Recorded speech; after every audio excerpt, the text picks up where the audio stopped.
of what I mean by that. This is, like I said, it was so many things causing this company to fail.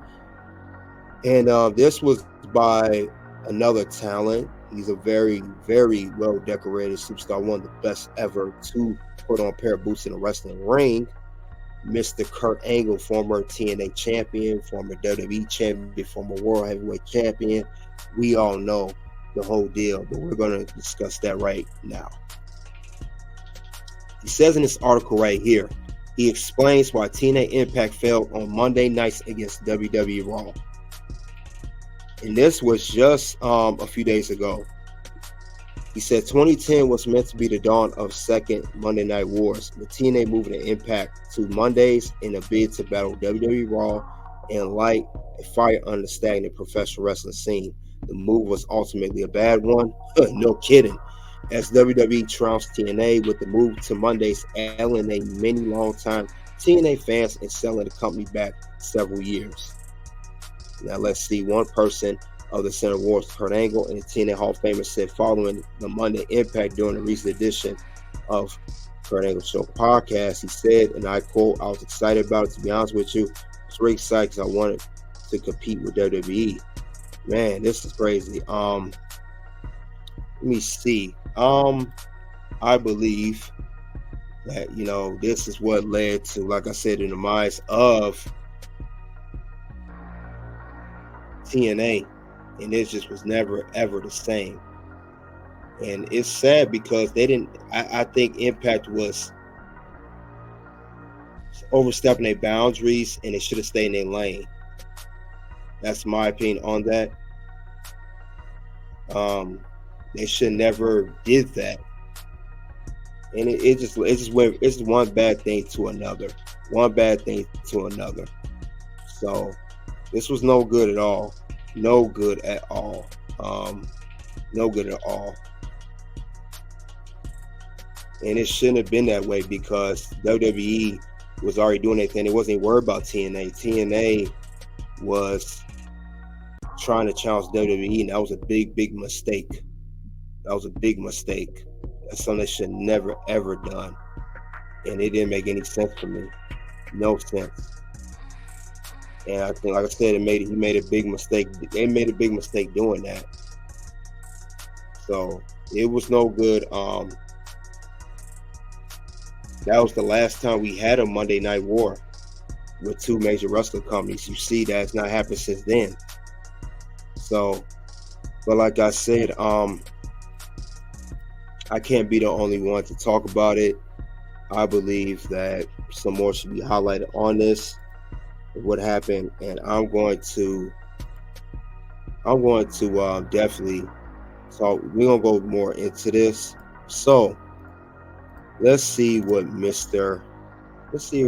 it's possible. Let's see what Mr. Kurt Angle had to say about this, because this is very, very serious. Because it just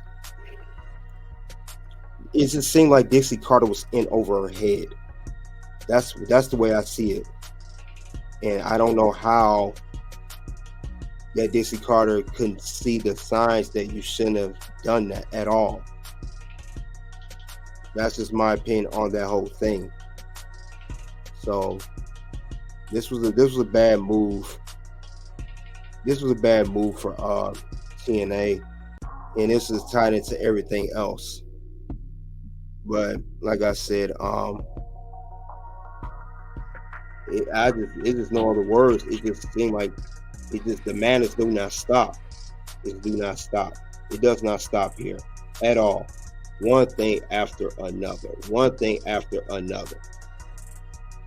So it's like we got one part already of Vince Russo management, money, and now you're involved in trying to challenge the wrong people on television, and that you shouldn't have to do that. And it's just a bad look for the company. Altogether, it's a bad look for the company. And I hope other companies have learned from this, like AEW and NWA. I hope they learn from this. This is not what you do. It's definitely not what you do.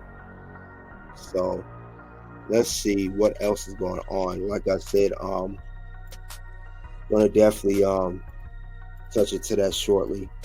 This is just, there's nothing. It was Dixie didn't do anything right, and I agree. She just was in over her head. That's no other way to put it.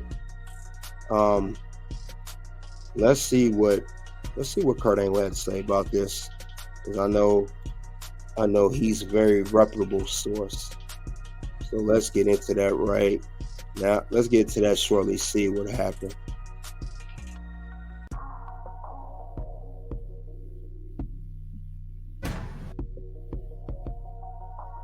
Pull that up shortly.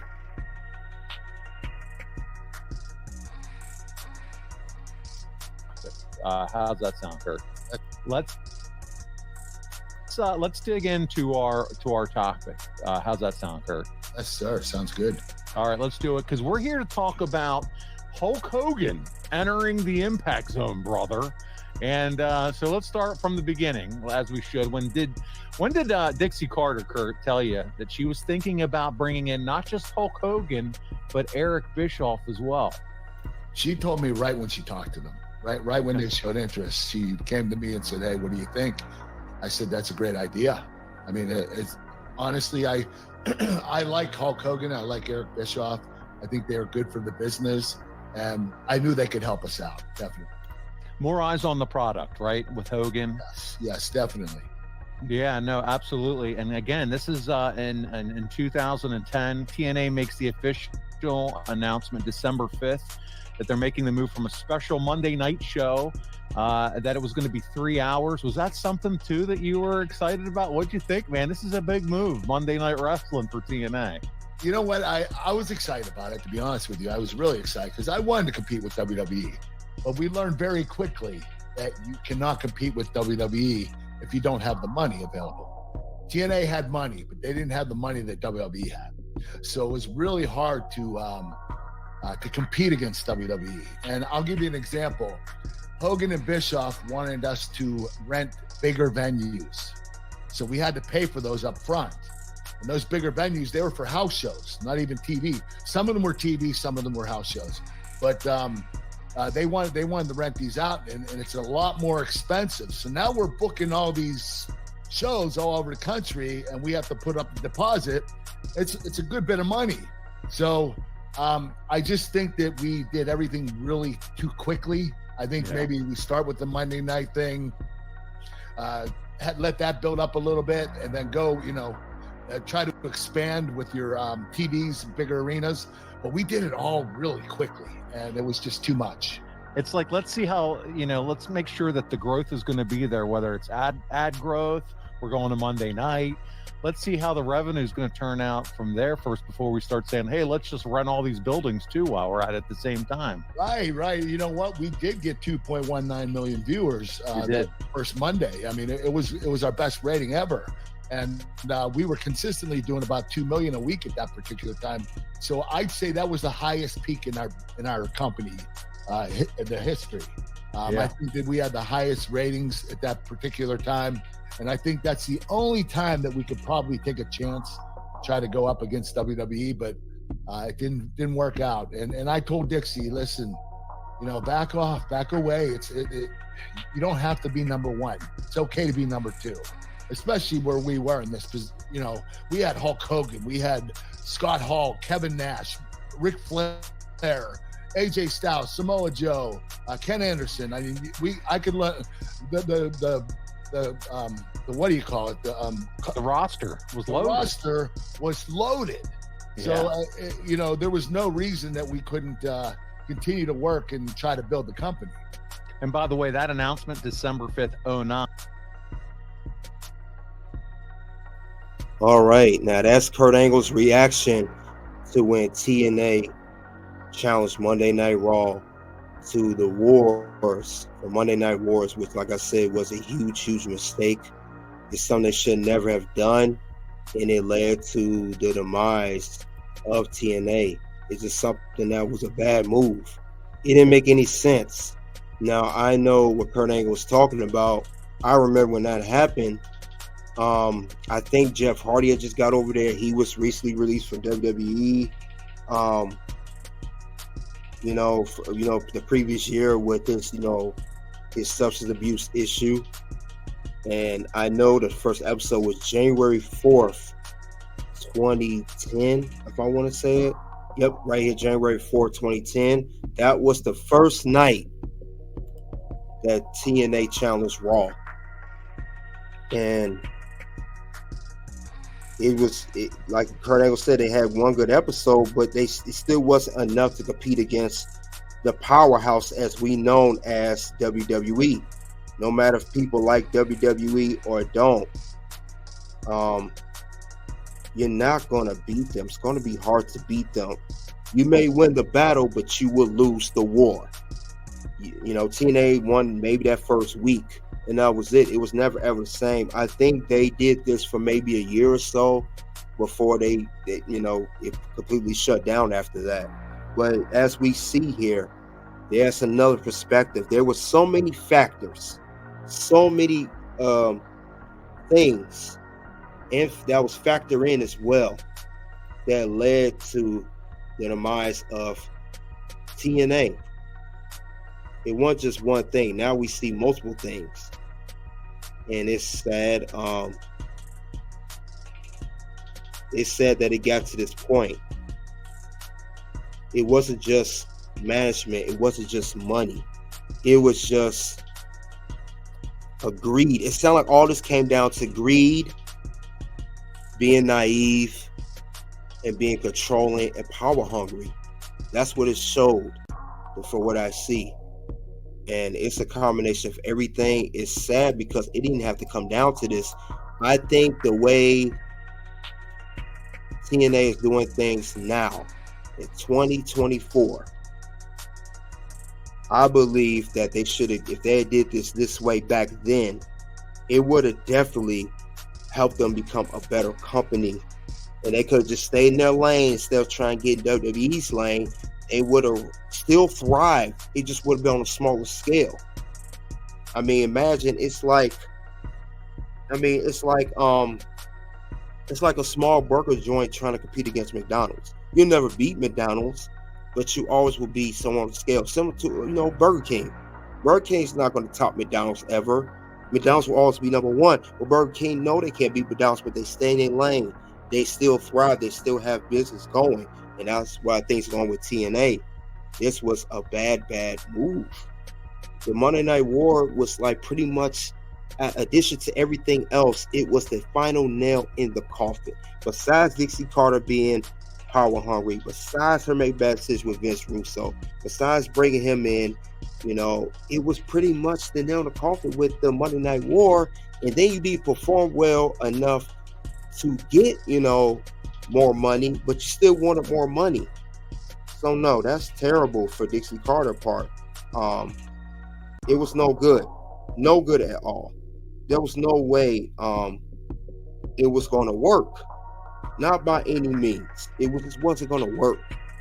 And in addition to this, like I said before, Dixie Carter, the way she carried herself and the way she presented herself to management and her talent, she pretty much did not lead a good morale in the locker room. She did not do that at all. And like I said before, Dixie Carter is the blame for all of this. She's the initial blame, because this was her in charge of everything.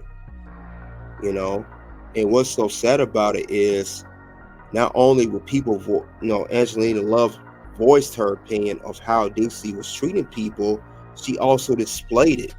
She displayed it the way she talked to talent, and it's just, it's sad. And if we could be afforded, let's also have another clip of this that we'll react to, of how she talked to the talent. And this is a way terrible, disgusting way to talk to your talent. No way should we talk to your talent like this. And this showed her not only her inexperience how to run a company, but her greed, her power, and her attitude. All the combination of those things is what led to the demise. In addition to everything else, her demeanor did not help by any means. So let's see what this Miss Dixie Carter was doing that caused this. President 6 years ago, I've had a lot of people telling me how to run a wrestling company. And while I appreciate their contributions, it's time for a change. We've had a lot of great things going on in this company. We've made a lot of changes in the last few months that I'm sure you've seen, and we made a bigger change even last week. I can assure you that we'll have more changes coming in the coming weeks and the coming months as well. Nobody likes drastic change. Nobody likes big moves. I understand that. And it affects different people different ways. And while I respect that those of you out there might have differing opinions of the decisions that I'm making, I expect you to support me 100%. When you question things in this company, you're questioning me. And I cannot allow that to happen. Business is about choices. I've made the choice to put my finances, my reputation, my passion, my love behind each and every one of you and this company. And it's time for you to do the same thing. You have a choice to make. You can choose to support me. You can choose to support the direction TNA is going, or you can choose not to. But you'll need to find another place to work. It's time for us to swing for the fences. It really is. No great success comes without risk, and I'm great with that. I hope you are too. Now's our time. I look out at the faces that have made this company, and you've made me very proud. But this is a test. So I'm asking all of you to step it up in every way possible. And let's do this thing together, because now's our time, and you've got to believe it. If you don't believe it, you're hurting the person sitting next to you. You're hurting me, you're hurting our fans. But if you believe it, let's do this thing together, and let's show what everybody we're all about. Step it up, step it up. You're hurting our fans. You need to look in the mirror, Dixie Carter, because you're the one that hurt everything. This woman got to be the worst wrestling boss ever. The fact that you had a meeting like this, and I know Impact that pulled it, or TNA pulled it. I'm sorry, it went back to TNA. I think this is when they first transitioned to the Impact thing. I think that this is the fact you aired this, if people can see this, if you look on the talent faces of how she said that, were like, they had to whatever look like, how dare you? Who do you think you are, Dixie Carter, talk to your employees like that, televised, and saying that basically it was her chastising them, like, you're gonna do what I say, you're gonna follow behind me, or find somewhere else to work. Quit. Find somewhere else to work. It ain't gonna work for you here. TNA will not be the spot for you here. You're not gonna be here at Impact at the time. So how can you talk to people like that and expect a high success rate out of that? How are you gonna expect to talk to your employees like that and expect them to just thrive automatically? You brought them a whole morale down of her way she acted, and that clip pretty much backed up what Angelina Love was saying earlier. That's how she was backstage. I could tell. It's demonstrating the whole interview. You talked to them like they was pieces of garbage. You told them that they better get in line, or that's it. Support me or else. Don't question me. You don't question what I do in this company. If you questioning me, just come to work and shut your mouth and don't have no type of opinion on anything. And she wants you to be a robot.